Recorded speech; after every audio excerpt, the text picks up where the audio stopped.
Täpselt kell 12 hiilisime ettevaatlikult söölifti ja laskusime teisele korrusele. Poirot lükkas puitukse üsna kergelt lahti ja me ronisime korterisse. Nõudepesuruumist läksime kööki ja asutasime ennast mugavalt istuma halli viiv uks poikvel. Nüüd peame ainult ootama, ütles Poirot rahulolevalt ja sulges silmad. Mulle tundus see ootamine lõputu. Kartsin, et jään magama, aga just siis, kui mulle näis, et olime seal olnud oma 8 tundi, kuigi tegelikult, nagu ma hiljem avastasin, oli see aeg täpselt 1 tund ja 20 minutit, kostis mu kõrvu mingi kerge krabin. Poirot käsi puudutas minu oma. Tõusime püsti ja liikusime kahekesi ettevaatlikult halli suunas. Krabin kostis sealt. Poirot pani oma huuled minu kõrva juurde. Teisel pool ust lõigatakse lukku välja. Kui ma märku annan, mitte varem, hüppake talle selja tagant peale ja haarake temast kähku kinni. Olge ettevaatlik, tal on nuga. Peatselt kostiski mingi kolksatav heli ja läbi ukse paistis väike valgussõõr. Valgus kustutati kohe ära ja siis hakkas uks aeglaselt avanema. Pressisime end Poirot'ga vastu seina. Kuulsin meist mööduva mehe hingamist, seejärel panid oma taskulambi põlema ja Poirot sosistas mulle. Nüüd! Hüppasime mõlemad korraga. Poirot mässis sissetungi ja pea ühe ainsa kiire liigutusega õhukesse viljasesse salli, kuni mina mehe käsi kinni sidusin. Kogu lugu möödus kiiresti ja käratult. Väänasin noa mehe käest lahti, Poirot tõmbas salli tema silmadelt allapoole, jättes selle kõvasti ümber suu ning mina kergitasin revolvrit, nii et mees seda korralikult ikka näeks ja mõistaks, et igasugune vastupanu on asjatu. Kui ta heitlemise lõpetas, hakkas Poirot mehele midagi kiiresti kõrva sosistama. Umbes minuti pärast mees noogutas. Seejärel, tehes vaikides kutsuva käeliigutuse, läks Poirot ees korterist välja ning hakkas trepist alla minema. Talle järgnes meie vang ja mina tulin kõige taga revolver käes. Kui me tänaval olime, pöördus Poirot minu poole. Otse nurga taga ootab takso. Andke revolver mulle. Praegu me seda ei vaja. Aga kui see sell üritab põgeneda, Poirot muigas. Ta ei põgene. Minuti pärast tulin taksoga nende juurde tagasi. Võõra nägu oli nüüd sallist vabastatud ja ma võpatasin üllatusest. See pole ju japs, sosistasin ma ärevalt Poirot'le. Tähelepanuvõime on teil alati tugev külg olnud, Hastings. Teile ei jää miski märkamata. Ei, see mees pole japs. Ta on itaallane. Istusime taksosse ja Poirot andis juhile mingi St. John's Woodi aadressi. Nüüd olin ma täielikus udus. Ma ei tahtnud Poirot'lt meie vangi kuuldes küsida, kuhu me sõidame ning püüdsin ise kõikides nendes sündmustes mingit valguskiirt leida, aga asjatult. Väljusime taksost ühe teest kaugemal seisva väikese maja ees. Keegi teeline veidi purjus komberdas mööda kõnniteed ja oleks peaaegu kokku põrganud Poirot'ga, kes ütles talle teravalt midagi, mida ma ei kuulnud. Läksime kolmekesi majatrepist üles. Poirot helistas uksekella ja andis meile märku väheke kõrvale astuda. Mingit vastust ei järgnenud. Ta helistas uuesti ja haaras siis koputi ning tagus sellega ägedalt mõne minuti. Äkitselt ilmus ka raknasse valgus ja uks paotati ettevaatlikult natuke lahti. Mida kuradit te tahate, nõudis mehe hääl kurjalt. Ma tean arsti, mu naine on haigeks jäänud. Siin ei ole mingit arsti. Mees hakkas juba ust kinni tõmbama, kuid Poirot pistis jala nobedalt ukse vahele. Järsku muutus ta täiuslikuks karikatuuriks raevunud prantslasest. Mis see tähendab, et siin ei ole arsti? Mul on selleks seaduslik õigus. Te peate tulema. Ma seisan siin, annan muud kui kella ja koputan terve öö. Mu armas söör. Uks avati taas. Hommikumantlis ja toasussides mees vaatas kohvetult ringi ja astus edasi, et Poirot rahustada. Ma kutsun politsei, teatas Poirot ja hakkas trepist alla minema. Ei, taeva pärast, ärge seda küll tehke. Mees sööstis talle järele. Poirot andis talle tugeva tõuke ja mees tuigardas trepiastmetest alla. Järgmisel hetkel olime kolmekesi majas sees. Ukse tõmbasime kinni ja panime riivi. Kähku siia. Poirot tormas ees lähimasse tuppa ja pani tuled põlema. Ja teie selle kardina taha seal. Si, signor, ütles itaallane ja lippas kiiresti täis pika roosa sametkardina taha, mis kattis kogu aknava. Ja täpselt õigel hetkel, just siis, kui ta vaateväljast oli kadunud, tormas tuppa üks naine. Ta oli pikk, punakate juustega ja tema saledat kogu kattis erkpunane kimono. Kus mu abikaas on? Hüüdis ta kiire hirmunud pilguga. Ja kes teie olete? Poirot astus kummardades ettepoole. Loodame, et teie abikaasa ennast ära ei külmeta. Märkasin, et tal olid sussid jalas ja tema hommikumantel on ka üsna soe. Kes teie olete ja mida te minu majas teete? See on tõsi, et kellelgi meist pole au teiega tuttav olla, madam. Iseäranis kahetsusväärne on see sellepärast, et üks meist tuligi New Yorgist just sellepärast siia teiega kohtuda. Kardinad avanesid ja itaallane astus välja.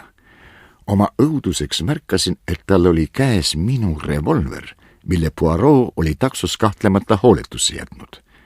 Naine tõi kuuldavale läbilõikava karje ja pöördus, et põgeneda, kuid Poirot seisis ukse ees. Laske mind mööda, kiljus naine, ta tapab mu ära. Kes oli see inimene, kes Luigi Vardano vagaseks tegi? Küsis itaallane kähedalt vehkides relvaga, meid sellega peaaegu et riivates. Me ei julgenud liigutadagi. Jumal hoidku, Poirot, see on kohutav, mis me nüüd teeme, hüüdsin mina. Usaldage mind ja ärge rääkige nii palju, Hastings. Ma võin teile kinnitada, et meie sõber ei tulista enne, kui ma selleks märku annan. Olete te ikka kindel, küsis itaallane ebameeldivalt meie poole kõritades. See oli minu jaoks liig, kuid naine pöördus välk kiirelt ja otsustavalt Poirot poole. Mida te tahate? Poirot kummardas jälle. Ma ei usu, et me peaksime selle välja ütlema. Te olete ise piisavalt intelligentne, mis Elsa Hart. Naine haaras kiire liigutusega musta sametkassi, mis oli tegelikult mõeldud telefoni katteks. Need on siia voodrisse õmmeldud. Päris nutikas, ümises Poirot hindavalt. Ta astus ukse eest kõrvale. Hea tööd, madam. Ma takistan teie New Yorgi sõpra, kuni te olete lahkunud. Mäherdune narr, möörgas suurekasvuline itaallane, tõstis relva ja tulistas otse naise eemalduva kogu pihta just samal ajal, kui ma talle peale viskusin. Ent revolver tegi ainult ühe kahjutu plõksatuse ja Poirot hääl kõlas leebes etteheites. Te ei usalda ka kunagi oma vana sõpra, Hastings.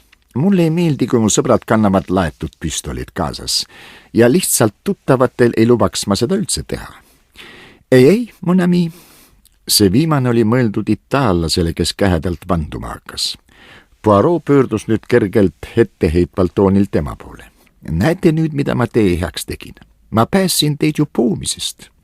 Ja ärge arvake, et meie kaunis daam põgenema pääseb. Ei. Maja jälgitakse tagant kui eest. Nad põgenevad otse politsei käte vahele. Kas pole kaunis ja lohutav mõte? Ja nüüd võite te siis lahkuda. Kuid olge ettevaatlik, väga ettevaatlik. Juba läkski. Ja mu sõber Hastings vaatab mulle nii etteheitva pilguga otsa, aga see oli ometi nii lihtne. Oli algusest peale selge, et mitme seast inimesest, kes tahtsid seda Montag-Mansionsi korterit number 4, peeti sobivaks üksnes Robinsone. Miks? Mis oli see, mis eristas neid ülejäänutest ja seda pealt näha ühel ainsal pilgul? Nende välimus, võimalik. Kuid see polnud eriti ebatavaline, järelikult nende nimi. Kuid Robinsonide nime pole ju põrmugi ebatavaline, hüüdsin mina, see on tõesti tavaline nimi. Just täpselt. Selles oligi asja tuum. Elsa Hart ja tema abikaasa või vend või kes iganes ta poleks, saabuvad New Yorgist ning üürivad korteri Mr. ja Mrs. Robinsoni nimele. Järsku saavad nad teada, et üks salaühing, maffiagrupeering, kuhu katlemata ka Luigi Vardano kuulus, on neil jälil. Mida nad teevad? Nad teevad panuse lihtsameelsusele. Ilmselt nad teavad, et jälitajad ei tunne isiklikult kumbagi neist ja mis saab siis veel lihtsam olla. Nad pakuvad korterit naeruväärselt madala üürihinna eest. Londonis korterit otsivate tuhandete noorpaaride hulgas on kindlasti mitmeid Robinsone. Tarvitseb ainult oodata. Kui te telefoniraamatust Robinsoni nime vaatate, siis mõistate, et varem või hiljem pidi niikuinii mõni heledajuukseline Mrs. Robinson välja ilmuma. Mis siis plaani kohaselt peaks juhtuma? Saabub maffiapoolne kättemaksja. ta teab nime, ta teab aadressi, ta ajab asja ära. Kõik on läbi, kättemaksu janu on rahuldatud ja mis Elsa Hart on üle noatera taaskord pääsenud. Muide, Hastings, te peate mind tutvustama tõelisele Mrs. Robinsonile, sellele rõõmsameelsele ja usaldusväärsele naisele. Mida nad küll mõtlevad, kui leiavad, et nende korterisse on sisse murtud? Me peame tagasi rutama. Paistab, et Jepp on oma meestega kohal. Kostis võimas koputiga põristamine. Kuidas te sellest aadressist üldse teadsite, küsisin Poirolt, kui me esiku poole astusime. Muidugi, te läksite sellele esimesele Mrs. Robinsonile järele, kui ta tollest korterist lahkus. Mu kulla Hastings, lõpuks ometi panite te oma hallid ajurakukesed tööle. Aga nüüd väike üllatus Jeppile. Teinud ukse vaikselt riivist lahti, pistis ta Samet kassi pea uksepilusse ja tõi kuuldavale läbilõikava mjäu. Scotland Yardi inspektor, kes koos ühes teise mehega väljas seisis, hüppas tahtmatult tagapoole. See on ainult meie monsieur Poirot, oma väikest nalja heitmas, hüüdis ta, kui Poirot pea kassi omale järgnes. Laske meid sisse, monsieur. Kas meie sõbrad on luku ja riividega? Uuris Poirot. Jah, me saime need kavalpead kenasti kätte, aga kaupa neil küll kaasas polnud. Mõistan. Nii et te tulite siis seda otsima. Hüva, meie Hastingsiga lahkume, kuid ma peaksin teile meelsast ühe väikese loengu kodukasside ajaloost ja kommetest. Jumala pärast, kas te olete täiesti napakaks läinud? Iidsed egiptlased, alustas Poirot, jumaldasid kasse. Seda peetakse tänini hea õnne sümboliks, kui must kass otse teie eest üle tee läheb. Selline kass läks täna öösel üle tee Jepp. Ma tean, et ükskõik millise looma või inimese sisemusest rääkimist ei peeta Inglismaal viisakaks. Ent selle kassi sisemus on täiesti viisakas. Ma mõtlen voodri vahet. Äkilise urahtusega haaras inspektoriga koos olnud mees selle kassi Poirot kätte vahelt ära. Ma unustasin teid tutvustada, ütles Jepp. Mr. Poirot, siin on Mr. Burt Ühendriikide salateenistusest.